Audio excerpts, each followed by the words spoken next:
Good morning to 9th class students. तो आज हम जो है फ्रेंच रिवॉल्यूशन में role of philosophers in the French revolution study करेंगे।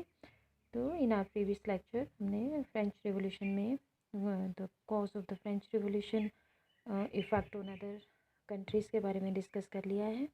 तो आज हम जो है ये role of philosopher in the French revolution के बारे में पढ़ेंगे। काफ़ी फिलोसफर्स थे जिन्होंने कि फ्रेंच रिवॉल्यूशन में अपना जो है वो रोल प्ले किया है, जैसे कि मोंटेस्क्यू, वोल्टेयर, रूसो।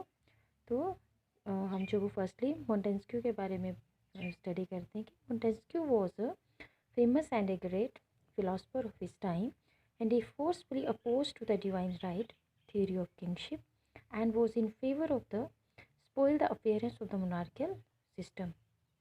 तो जो कि मोंटेस्क्यू फिलोसफर थे, मेन दार्शनिक थे, तो वो टोटली मोनार्कियल सिस्टम के अगेंस्ट थे। वो नहीं चाहते थे कि ये मोनार्कियल सिस्टम हो, मेन जो ये राजा का जो शासन है वो हो। And his ideas gave impetus to the revolutionary sentiments and started a philosophic movement and he believed in the supremacy of law. तो इस तरह से उन्होंने जो वो फिलोसफिक मूवमेंट को स्टार्ट किया और उन्होंने एक बुक राइट की and the name of the book is the spirit of laws and the French society and created the atmosphere for the revolution. तो उन्होंने अपनी राइटिंग से भी लोगों को जो है काफ़ी प्रभावित किया और वो जो है रिवोल्यूशन के लिए रेडी हुए। क्लियर। सो द नेक्स्ट आपके जो फिलोसफर आते हैं वोल्टेयर।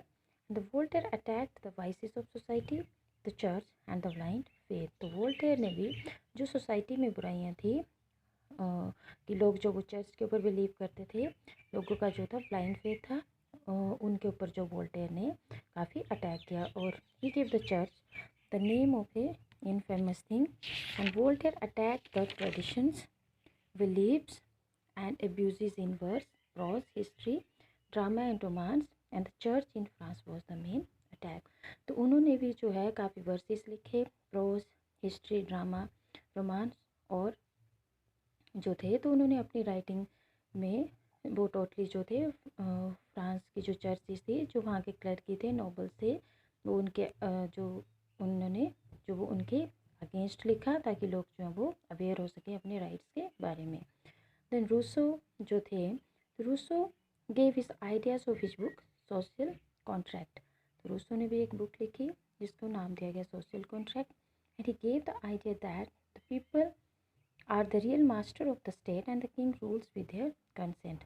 अब रूसो ने भी यही आइडिया दिया कि जो लोग हैं कि वो ही रियल मास्टर हैं अपने स्टेट के, और जो किंग है उनको जो वो लोगों के साथ मिलके ही काम करना चाहिए। So under the writing of Rousseau people of the France began to agitate for a revolution. तो जैसे ही रूसो ने भी अपनी रूसो की राइटिंग को भी लोगों ने पढ़ा तो वो भी रिवोल्यूशन के लिए जो वो प्रेरित हुए। And he declare that all political organisation were cruel and open to abuses. और जो थे रूसो जो थे वो भी पॉलिटिकल ऑर्गेनाइजेशन के अगेंस्ट थे। और उनकी कुछ एक लाइन्स हैं कि man was born free but everywhere he was in chains, so he put forward the idea of the sovereignty of the people. तो इस तरह से रूसो ने भी अपनी राइटिंग से लोगों को जो है काफ़ी आइडियाज़ दिए ताकि लोग जो वो अपने राइट्स को समझे। तो इस तरह से जो ये मोंटेस्क्यू, वोल्टेयर एंड रूसो ने भी जो वो अपना रोल प्ले किया है फ्रेंच रिवॉल्यूशन में। तो आई होप कि आपको ये क्वेश्चन समझ आ गया होगा। Thank you very much, have a good day.